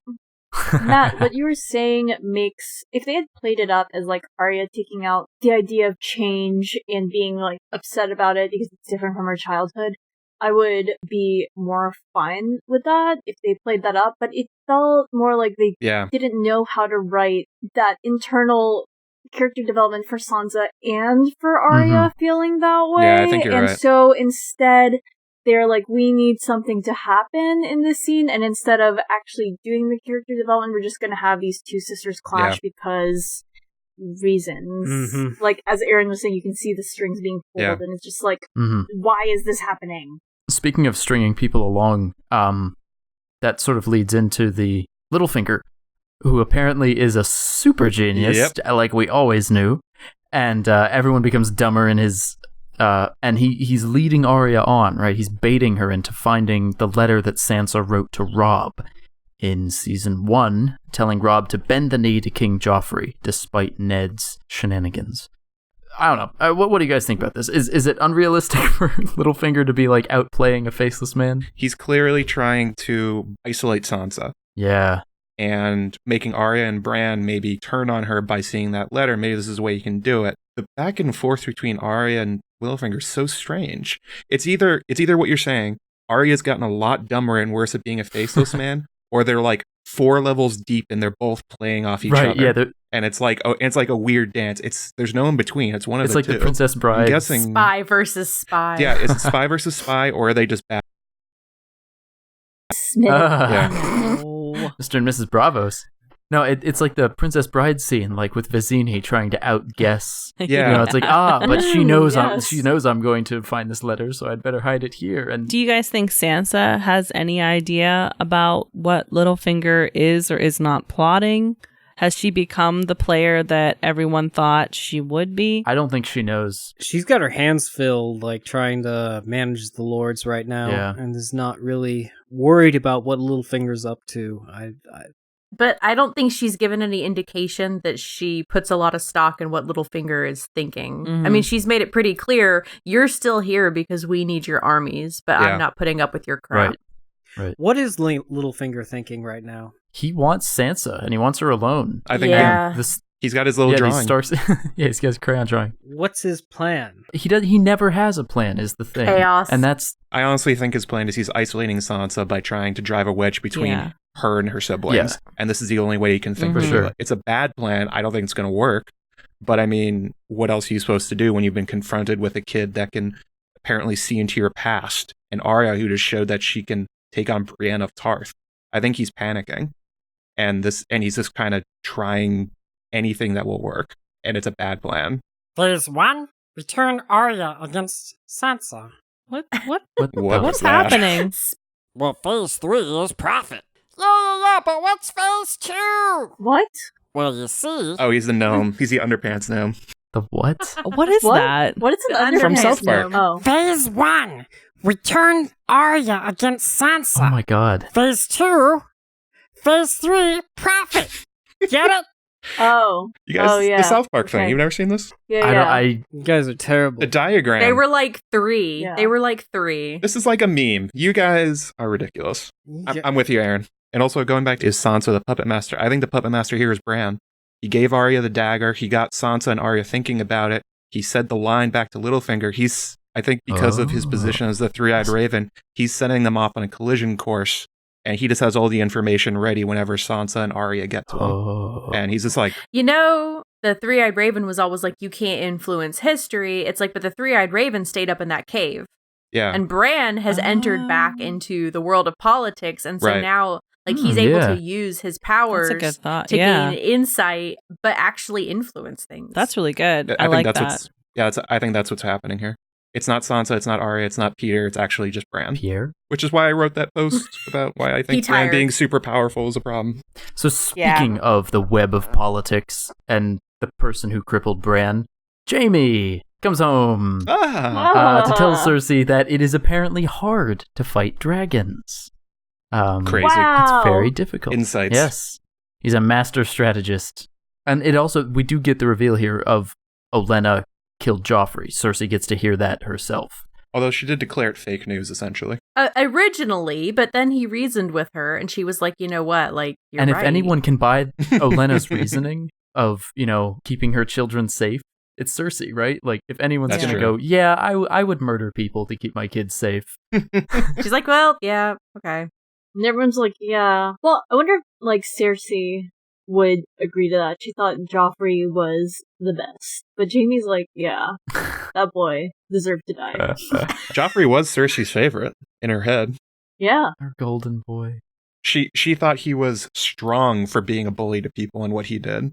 She Yeah, really exactly. admired parts of Yeah. him. It was like, yeah, Exactly. this is the kind of king I want to raise. What are you guys talking about? Joffrey's great. Yeah, that's what I mean. And I'm just like, okay. Yeah. In the books, yes. In the show, I think Cersei's smarter than that. She is. Wasn't there a scene in one of the earlier seasons where she talks about not being able to control him to Yes. Tywin, maybe? Right, and then she says to Tyrion in season 2, Yeah. I can't control him because, the relationship between Cersei and Joffrey is a little different in the books and the show, because Cersei's so different in the show. Yeah. Although we're certainly getting crazy Cersei a little bit more here. Mm-hmm. What do you think of her dress? I just want, like, it. I can't tell what's up she with needs it. to switch it up a little bit, I think.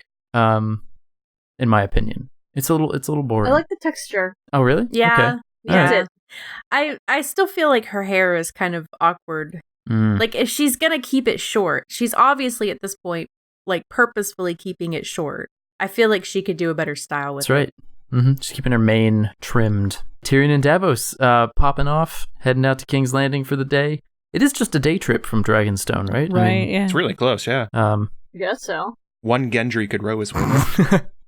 It's like a half day of Gendry hours, like a full day for everybody else, I would say. Davos should have flung Tyrion overboard because of Tyrion burning his son on the Blackwater. Yeah, they made that a joke, and that seems in really poor taste.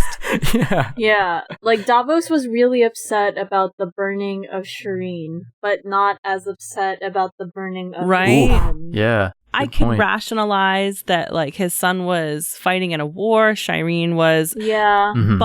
but that still, in my mind, does not make it a jokeable thing. Yeah, it seems like, I mean, they want to have Davos as the lovable buddy cop to every Yeah. character, and I get that, and he's really Yeah. good at that, Yeah, but yeah. it seems like putting him and But- Tyrion in the same room should not be a recipe for, like, comedy gold. Agreed. Yeah. Rickard Karstark wasn't okay with his sons dying in battle. Excellent point. That's true. Yeah. That's a really good Boy, point. Rickard Karstark keeps coming up today. That's Hmm. weird. It's his day. Yeah.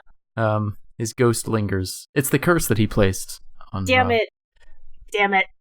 Bronn, of course, leads Jaime down into the basement to meet with Tyrion. Though I like the whole Tyrion and Bronn thing is off screen. Them planning this meeting. Yeah. Did you guys feel we needed that, or that it was okay? Nah, that's probably notes and stuff. It'd be very difficult for them to do. Yeah. It's like, how does Tyrion get in contact with Bronn, Mhm. sort of thing. Mhm. It was supposed to be a surprise anyway, right? That's true. Although, That's that true. could have been a scene where they could have thrown in some HBO nudity, where Tyrion wanders into a brothel. Yeah, Shataya's brothel. Yeah, Yeah. that would have been nice. Cool. Anyway, yeah, Jaime and Tyrion reunite for the first time since Tywin has died, right? In the books, obviously, their animosity is from a few other sources. Right. Cersei Mhm, sleeping around, the whole Tysha thing. But in the show, Yeah, they've cut it I've- down to just Tywin's death, right? Right. They did talk about Joffrey a little bit, didn't they? But I thought that was weird that he even brought that up, because I thought Jaime already believed Tyrion. Yeah, it's earlier back in season 4, he confronts Cersei and after going to Tyrion and is like, he didn't do it, Cersei. I did the line about wanting to cut him in half, and then, that's going to take a while with the sparring sword. Oh cute. boy, that Yeah. wacky Tyrion. Lol. I feel like we've been getting a lot of the same Peter Dinklage for a lot of these episodes. Mhm. But but where he starts to fall apart, like, did he think I wanted to be born this way? Like that was a good glimpse of some vintage Peter Dinklage that really tortured Tyrion, that I think we haven't seen as much of, weirdly enough, since he became Saint Tyrion the Gift. Yeah, I agree. Yeah, I would have liked to have seen the scene be longer when they spent so much time later on the Gold Cloak scene. It felt like this was a big Yeah. meetup between Yeah. people whose lives have totally been transformed, at least in Tyrion's state. Yeah. As far as like what's been going on with him following Daenerys. I know I don't want to like see a whole bunch of recapping, Yeah. but just like a little bit of like what Tyrion has seen in Daenerys over the time that he's been in Essos and stuff like that, where he like kind of convinces Jaime like she's not a horrible person. Well, and they didn't mention the battle at all. Yeah, that's true. Oh, yeah. Yeah. Why'd you charge that dragon? Yeah. What were you thinking? That's actually how he should have opened it up. Right. Yeah, because then that's first on his mind, and then it shows that he still cares about Jaime. Mm-hmm. Yeah. Mm-hmm. Yeah. And I thought they could have had a good interaction where Jaime challenges Tyrion. And it's like, you brought dragons and Dothraki to Westeros? What the hell are you thinking? Mm-hmm. Yeah, because there was a lot there. there's a lot they could talk about, especially with what just happened. I feel like if they had time, I've been a defender of the Orson Lannister beetle smashing scene. I always kind of liked it. I did. I liked it. But I feel like if they had time for that in Jaime and Tyrion's relationship, they could have given us a few more minutes in this scene, right? I hate how rushed this season is. Like I'm really glad that we're getting a lot of plot development finally and answers to things, but it should have been 10 episodes. I hate that they've just pressed fast forward and they just seem to want to get it done to be done with. Yeah, Yeah. it's true. Yeah. There was room for one more episode this season, I think.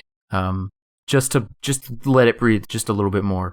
I Yeah. did like in this scene, of course, because they're having conversation, be close up on them, but like they're portrayed as equals, but mostly like in the back of Tyrion, they make it seem like you know whose side he's on and whose side he's delegating on, because they keep having the dragon skulls in the background of when they're focusing on Tyrion. Yeah. So many conversations in like basements and crypts and stuff this season.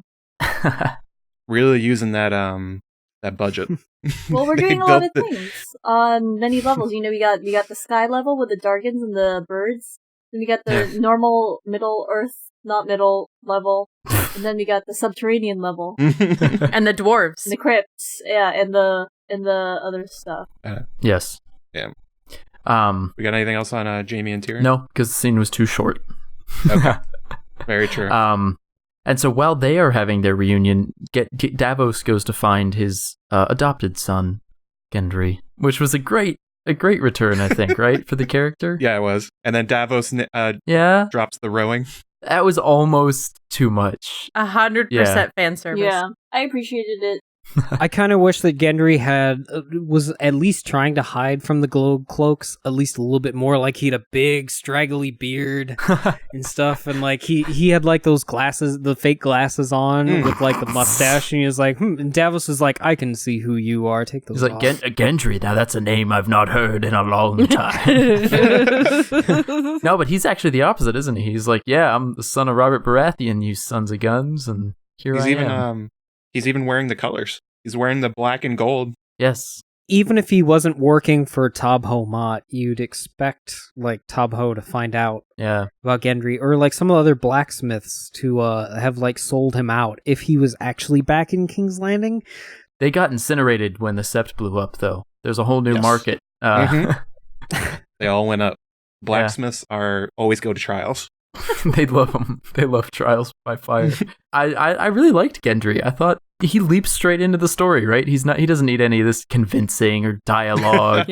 Let's go. I'm ready. Yeah. All right. I've got to get my Warhammer unpacked. Let's go. It really did feel like they were assembling characters for a D&D campaign or something, though. I mean, he's like SpongeBob SquarePants. He's like, I'm ready. I'm ready. I thought a lot of the scene was fan service, but if you teleported back in time to watch Robert Baratheon when he was 18 or 19 years old and somebody told him we're going on an adventure, he picks up his Warhammer and goes too. Oh God, that's such a good observation, Matt. That's really great. Exactly, Robert. This is who he is. That's a great point. Okay, I appreciate that scene way more than I did previously. Yeah. He's got his colors. He had a Warhammer ready to go. As Chris watches Game of Thrones says, he even has a catchphrase. What's his catchphrase? It's hammer time. Oh my God. I'm not so sure he went straight back to King's Landing. I expect that he went down to the Summer Isles to grab some rubber so he could come back to King's Landing and make his Warhammer. Sure. Which looks suspiciously like it's not made of metal. Yeah, that looked really light. He has the one thing that his father never had. Rubbers. Well, that's why they called him Robert Baratheon. Oh yes, the classic nickname. Jen is just shaking her head. She's so disappointed in us. So Gendry and Davos head back to the boats. They're hanging out. I will say, Tyrion keeps ending up in these aphrodisiac-based bluffs. Yeah. Like with the slavers back in season 5, I think it is. He's like, oh yes, dwarfs are an aphrodisiac or something like that. And well, one part of the dwarf. One part of the dwarf. The human horn. It's a very weird ruse that he's got going on there. It's fermented crab. Do you think this is one of Davos's like classic tricks, or is he trying out something new? I think definitely. So. Yeah. Davos was picking this up at the market so he could take it back for Missandei. Of course. No, I think he just genuinely likes fermented crab. I think it was kind of fun to see like smuggler Davos. Yes. Yeah. Putting people so on. charming. Totally. You know, like, is it 5 dragons? Oh, it's 15. Okay, well, here's your money. You know, There's a lot of stuff about Davos getting older in this episode too. Yes. He's like, I'm just not kept up with the times. Yeah. You're even older than you look, old man. Yeah. You're so old. It's like they're trying to remind us he's old and therefore might die soon. Maybe. He's not going on that white capturing mission though, so yeah. But I did like that Davos was like, here, I'm going to smooth talk and bluff my way out of this, and Gendry's like, "Can I hit him now?" Davos is like, "No, we're gonna keep this up." And then Tyrion shows up. That did actually play out exactly like how most of my D&D encounters play out, which is like the charisma-based character will always try and like bluff through, but eventually the fighter's going to be like, "I'm just going to hit some people." Right. You know, I'm and just then going to roll beat them initiative. up. Okay. Okay, go ahead. Well, you get a surprise round. They're looking at Tyrion. Yeah. This Gold Cloak scene, though, it drug on for like way too long, in my opinion, because it's 3+ minutes long. And a lot of these other moments are just like I heard somebody saying like they were expecting this to be some sort of cameo scene where one of the Gold Cloaks was a cameo, which is why it took longer. Was it? Was that you, Michael? No, but I kind of thought the same thing. I was like, who is that? Do I know these people? The length of the scene wouldn't have been so bothersome if we weren't getting shorted on so much other stuff in the season. Yeah. Or just in this episode. Yeah. Yeah. There's so many things that we just could have lingered on, we could have heard more about, and instead we get this extended scene of slapstick on the beach. Oh, you'll poke a hole in the chainmail. You better get going. Yeah. Is that Connery or is that Davos? That was Sean Connery as Davos, actually. Oh my god. That was. I felt like this was one of those scenes where they let Liam Cunningham, they let him improvise, and he just kind of crushed it, and everybody on the crew thought it was hilarious. So they kept the whole thing in. That's a really good point, Matt. Thank you. But it's one of the reasons why I don't think this was a phenomenal episode. It's like, yeah, that was an enjoyable scene, but like, what is it giving us? Nothing. Gendry hitting people with hammers. It's nothing. It's hammer nothing. time. It was hammer time. That was awesome. That part was great. At the waters. They could have just had that happen. If that was a real metal hammer, it would have done a lot more than just a bloody face. You were very hung up on the fact that was not a real hammer. It was distracting. Put a fake metal cast over that's just like hammered out metal and just put it on the end of on the rubber element that you put there to give it heft. And it's like, no, it's just like we just decided to vulcanize, or I don't know what the term is for this rubber. Too round, I think, was the problem. Yeah, you could easily tell that it was rubber. It looked like one of those like clown hammers. It goes like when you hit something with it, you know? Yeah, when you hit clowns with them? If the hammer was not the best prop that they've ever designed, they should have just done it in long shots and never done the close-up of it. You had to see the antlers on it. Or design a better one. Or just use the one... Hold on, I'm going to send you guys the link from Valyrian Steel, because they had a pretty good warhammer. That's what it is. They're putting together a LARP, and this is a little foam LARP weapon. That's what it is. It looks so light when he picked it up. I was like, I know you're trying to communicate that Gendry's really strong, but that looks like foam. Well, anyway, so then after their meeting, Jaime and Tyrion, Jaime goes to Cersei to bring news of, my planning document says aliens? More or less. Oh, yes. Yeah. I mailed this in on Twitter. I am so sorry. What? I made this one. fake. I like it. It was so bad. I just decided, you know what? I'm just gonna. No, that was great, Aaron. I loved that. His face is way too large. It was a wrong angle. No, it was great. It was the good. alien invaders beyond the wall, that is. Mm-hmm. Cersei seems surprisingly amenable to this sudden truce for a big reason. She's nesting. It's too early to nest. She hints at here that she's gonna pull some kind of Tywin move during it quite a bit. Probably. I agree. She's like, what would Daddy do? Daddy. It's like, we have to win this war not by conventional means. We have to be smart about it. Ravens win wars, right? So yeah. They don't really have a choice. She can't win it by conventional means. The other side has 3 dragons. She's going to choose not to win it by conventional means. She's still won most of the battles. Honestly, she had. Like, they've done exceptionally well. It's weird when Dany says stuff about, like, if I pull out and go north to join with Jon attacking the White Walkers, that Cersei will move in. Like, you don't hold anything. You hold one island. You hold one island in Westeros. If you move your entire... And Casterly Rock. For now. Well, apparently Grey Worm is marching across the continent right now and is hanging out with Hot Pie. And the Reach. Oh yeah, it's not clear what's up with the Reach at this point. Yeah, so... Who knows, honestly. Everybody's starving to death because they stole all the food. That's what's actually happening to the not Reach, yeah. eating his food. At the beginning of the scene, I didn't pick up on this until I had it with subtitles on, but Qyburn asks Cersei right as Jaime walks in the room, like, do you want me to give you something for this? And Cersei says, that won't be necessary. that suggests that it's not a ruse that she's fooling Jamie with, I think. That it's Qyburn, unless that's a red herring, but, you know. They could be trying to red herring Jamie. I feel like the show rarely does things that complex anymore. Yeah. Just saying. Yeah, probably not. They showed the limit of their complexity with the Arya and Littlefinger thing, I think. And not that that's bad, but just like that's, I think, as far as they're willing to go in terms of subterfuge right now, is show us it playing out in the same episode. I took Cersei's unconventional means that they're going to try and find a way that Gregor Clegane is useful to them. That's her main tool at this point. Yeah. And scorpions. This is why I've been saying for a while. They're going to put him on a scorpion and fire him at a dragon. Whoa. She's got the Iron Bank and she's got the mountain. Got to use one of them. Matt, maybe you're right about them launching the mountain because he saw a mountain shaped like an arrowhead. Exactly. Oh my god. See? Sandor saw a mountain shaped like an arrowhead in the flames in episode 1. Oh my god. Canon. This is why you guys need to listen to me. I am always right. When the mountains blow in the wind like dust, Yes. Dany's womb will quicken again. Oh my god. Wait, It's that sounds happening. Wait, it's going to have something to do with her pregnancy? I'm just going to bring a sigh from Jeff in right there. Oh my gosh. You guys are real reaching. But so I'm trying to figure out how this leads to Clegane Bowl. Drogon's going to pluck it out of the air and drop it down on Dragonstone, and it'll be like, you, Sandor, fight. Now Sandor's gonna dig a big grave, and then Gregor will miss and land right in the grave. Right out of the Addams family?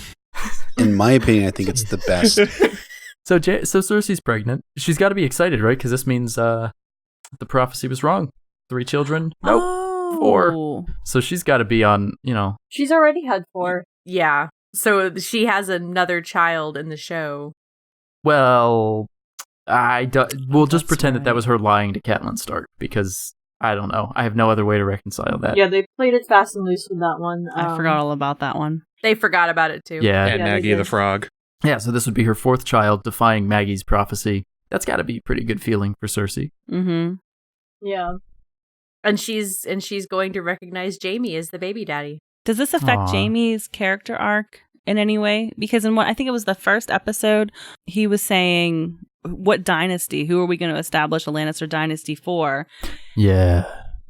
I know Jaime in the show, I would say almost everyone doesn't like his arc, but I do. And I feel like this scene works really well in that arc, in that Jaime's still really conflicted about whether or not he wants to stay with Cersei or not, and part of him is getting to live out his they had from when they first started this, incestuous relationship that's, horrible and gross.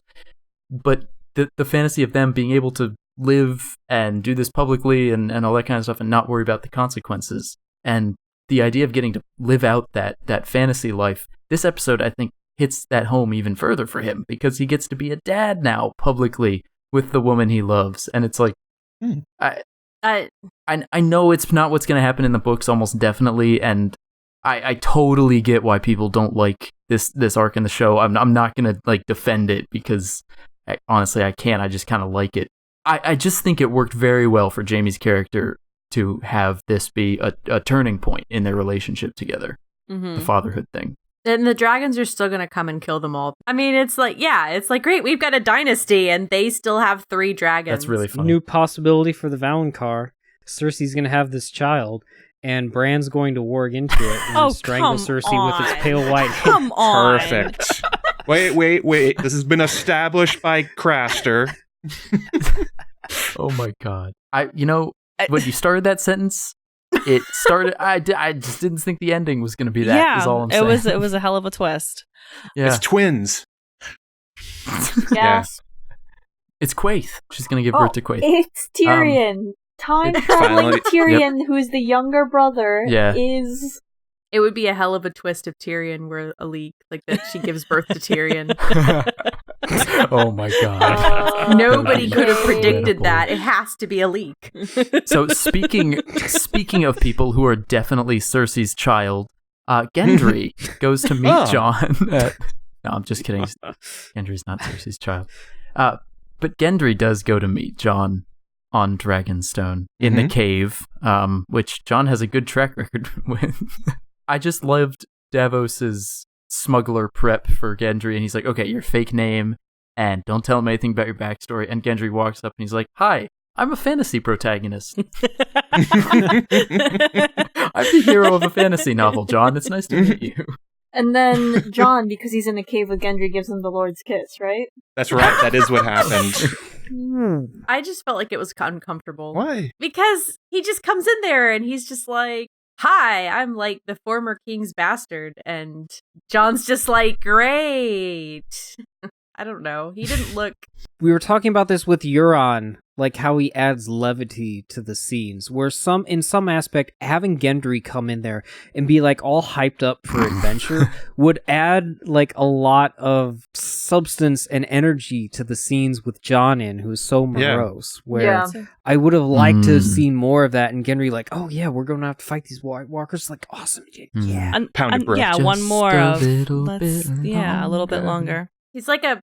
He is like a puppy, because this is what Robert would have been like as a kid. I agree. Yeah. This is how excited Robert would And have been Ned to would- be able to go kill anybody. Yeah, and Ned's the With morose, Ned, yeah. sober one, and we should really be careful and plan. And Robert's like, yes, let's go right now. I got a hammer. It's hammer time. Perfect Robert impression. Yeah. Oh, I've gotten compliments. Well, and then they head off with Gendry obviously manning the motor, I assume, in their motorboat. And Tyrion and Jorah have a heartfelt goodbye, I guess. After all their bonding they did, I guess. Like, what? I don't know. Where'd this come from? They spent 2 episodes together, I think. 2 or 3. Episode 7 of that season was The Gift, so that was the one where they split up. I don't know. They didn't spend that much time together, but whatever. They got their little farewell. They spent a lot of time when they went through Valyria. That's true. That was a bonding experience, for sure. Well, and Jorah got grayscale because he saved Tyrion, right? Yeah. Yeah. So There's also Tyrion who told him that J.R. was dead, so that was pretty big. Well, and then I think the big focus of the scene, right, is obviously Jon and Dany. Yeah. Specifically, the look, the understanding look, the sad look that Jorah gives when he sees Jon walking up. I like how they keep it on one shot, too. Like, Jorah kisses Dany's hands and he, like, walks away, and in the same shot, Jon enters the frame. And he's like, what up? I'm here now. I'm your new man. Classic Jon Snow. Classic Jon Snow. Yeah, this is the second time this episode they have played up that Jon and Jorah see each other as rivals. I don't think that's going to go away when they're up in a combat situation beyond the wall. I hate it. it. They're really driving it home that they want these two to be in conflict, and it looks like they're going to. Over, who knows? There are 2 more episodes left in this season. We do not have time for this. Stop the melodrama. We do if everybody dies next episode. Yeah, yeah, and no mention of Longclaw still. Yeah. Well, it doesn't look like Longclaw. He changed the pommel. That's true. It used to be a bear. They've got to bring that up, though, next episode, right? Yeah, they will. Like, they have to bring that It's going to up. come up. It has to. Yeah, for sure. Does Jon give his sword to Jorah? Like, this rightfully belongs to you, and then Jon is screwed. They head off north, our companions, towards Eastwatch, which is the title of the episode. So at last, we finally see Eastwatch. Obviously, Davos is not going with them north of the wall because he's not a moron. Is not a fighter. He is a charisma-focused rogue, as was evidenced throughout the rest of this episode. Mm-hmm. Tormund's still asking about Brienne, doing his little eyebrow thing. He's got good eyebrows. He does have good eyebrows, and he knows the ladies like his eyebrows. And then in the cells of Eastwatch, we meet up the final 3 of the Magnificent 7. They're referred to in the planning document as the Malignant 3. Okay. All right. Oh. Well, the Momentous 4 meet the Malignant 3 down in the cells, and it's, of course, Beric and Thoros and Sandor, the Fire Boys. I didn't see that coming at all. That was a twist whenever they showed who it actually was. Yeah. I'd completely forgotten about them making their way north. That's fair. Yeah. They left a long time ago, yeah. Yeah. I'm surprised they didn't stop by Winterfell on the way. Yeah. Did they take a boat? But yeah, and I like how Beric is once again trying to give us a nice little proselytizing speech about the Lord of Light. And Sandor just really... He's regretted everything. Yeah, he's completely done with this. Also, Thoros and Jorah, Thoros of Myr and Jorah Mormont were the 2 first men through the breach at Pike together. Yeah. The great callback. That's their camaraderie. That's the explanation for their camaraderie Yeah, there. I couldn't remember how they knew each other. Mm-hmm. Yep. Nice. Now I want them to survive. And go up against Euron Greyjoy. That would be awesome. That'd be great. That would be so cool. That would be a thing of beauty. Yeah. Good call, Eliana. Yeah. I did it. Good job. Yeah. Wow. I can just stop talking the rest of this class. Well, and that's how the episode ends. I mean, the Magnificent Seven head off into the wild north. I feel like a good metric for if a scene is good is if you could have all along the Watchtower play in the background. It would work pretty well. And I think that works pretty well for the wrap-up scene, right? Them heading beyond the wall. Yeah, what do you guys think? A rare sort of hero action shot that we don't get that often, as they all just sort of trudge out into the snow for some reason with no hoods. Yeah, right. I know. Yeah. We're ready to Their kick hats. ass. No hats. They don't need hats. Well, you can't see the actors if they're wearing hats. Yeah, I know. So they're going out now, and the true to the Game of Thrones form, the second to last episode is going to have the big battle. Yeah. Looks like it. The big hunt. It's also going to be a long one. We're coming into some of the longest episodes of the series here. This was already a long one, this podcast. I mean, no, but this episode of Game of Thrones was an hour and 6 minutes. Next week's going to be an hour and 11 minutes. And I think after that is like an hour and 20 or something. Maybe I'm remembering that wrong, but it really did get a lot. I mean, it moved the plot along. It forced the plot along. Some would say force the plot along. Some would say that. Some would be wrong. It's like one of those moving walkways at the airport. Like a bridge episode, basically. That is exactly what it's like. It's like throwing the plot off a bridge. So before we say goodbye, what would you guys rate this episode on a scale, on an arbitrary scale of snow to sand? I hate sand. No one's doing it. Don't do it. Yeah, bastard names from north to south. Sand because I prefer the beach. Okay, but sure. Snow. Let's stick to what we know: apples and dingoes. Okay, apples to dingoes. Yeah, sure. we've established this. Apples by to now. dingoes. Jen, that's exactly the reaction I had. I've apples, got a confession. Bananas, coconuts, dingoes. And as much as I adore listening to all of you, and I genuinely do, they're long. Oh, no. And I haven't heard the endings of any of these this season. So We established in the last one that nobody listens to the end anyway, Cool. so you're fine. Cool. Yeah. So, Yeah. nobody's going to hear this. Yep. Apples, bananas, Okay, coconut, I'm- dingo. Kind of allergic to apples, Me too, actually. Yeah. Your sniffles compatible. so I might pick apples. Oh, I see. Interesting. I see what you're I doing do. there. I like apple cider a lot though, and I like apple products that are Mhm. food, not necessarily like Not Apple products. electronics. Yeah. Yeah. But apples themselves, I'm allergic to. So take that how you will. Okay, so you rated it an allergic apple. Wonderful. Sure, that's a rating we've had before. Anyone else want to follow that up? I'm going to give it a banana with a plus mark next to it. I'm going to give it a green Elvis head with a check mark. Like a little stamp that you'd get in a craft store. It's pretty good. I'm What do these uncertain. rings mean? This is from Maybe's school in Arrested Development. Oh.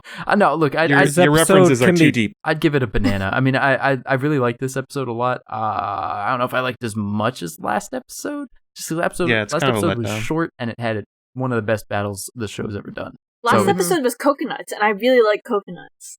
Okay, your scale is confusing me. I So, don't understand your scale. Yeah. At least nobody said Yeah. dingoes yet. So there we go. No. Aaron. This is a Still time. certifiable dingo, stray dingo. Wow. Whoa. Dingo ate my baby. No, episode is totally off the scale. It's like, this is a dumpster episode. I'm probably never going to watch it again. Wow. This was actually the first one this Yeesh. season that I... Is that really how you feel, Aaron? I did not feel anything for this episode. Oh. Like, I'm That's fair. appalled that I have to go through it and look for screenshots now. Oh my god, that's Tell Tell Yeah. us how you I really did feel. not like that's this. a pretty rough rating. Okay. I give it somewhere between B for boring and C for cheesy. Whoa. Wow. That's harsher than I thought. That's Yeah. yeah. Wow. Not as harsh as Aaron's. Yeah. Yeah. Jen, do you Yeah. want to throw in an arbitrary letter-based rating? It has to be letter based. No, see, you're setting up conditions that were not laid out ahead of time. It's not about the letter. It's about the object.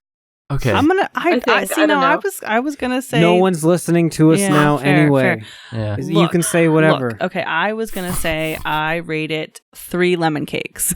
That's a good scale. Wait, yeah, what's maximum lemon cakes? Like 5. I enjoyed this episode. Okay. I liked it. Yeah. Oh, I have lemon cakes in my fridge. What are you doing here? Go out there. And with that, that ends our Quill and Tankard episode discussing episode 5 of Game of Thrones season 7 entitled Eastwatch. So you can find us, as always, on iTunes. You can find us on Google Play. You can find us on YouTube, where you get to see our valiant editor Aaron's incredible video efforts. We are also now on Stitcher, which is a podcasting website that I'm told all the kids use, where they play with their fidget spinners and listen to the Backstreet Boys. You can also find us on Twitter at MaesterMonthly, where we're very funny, and our website is maestermonthly.wordpress.com, because we're too cheap to pay for hosting. So don't forget to follow us on Twitter, YouTube, all these places, and as always, smash that like button every time you see it. I have been Michael, aka Bookshelfstud. And you can also always find us on the ASOIAF subreddit, where we live, where this is. And I have been... Sorry, Michael's dying. And I have been Eliana, aka Glass Table Girl. I have been JoeMagician, also known as Matt. I've been Jen, aka Jen Snow. And I've been Fat Walda. I'm Aaron. What's up? I'm Aaron. Thanks for listening. Or am I? I'm Aaron. I'm Aaron. Say thank you, Michael. Say thank you. Thank As you, my dad Michael. would used to say, make sure you say what you're supposed to. This is getting dark. Okay. Tonight, guys. I don't know what's going on. Okay, ready? So we're gonna do a clap out. 3, 2, 1, Clap!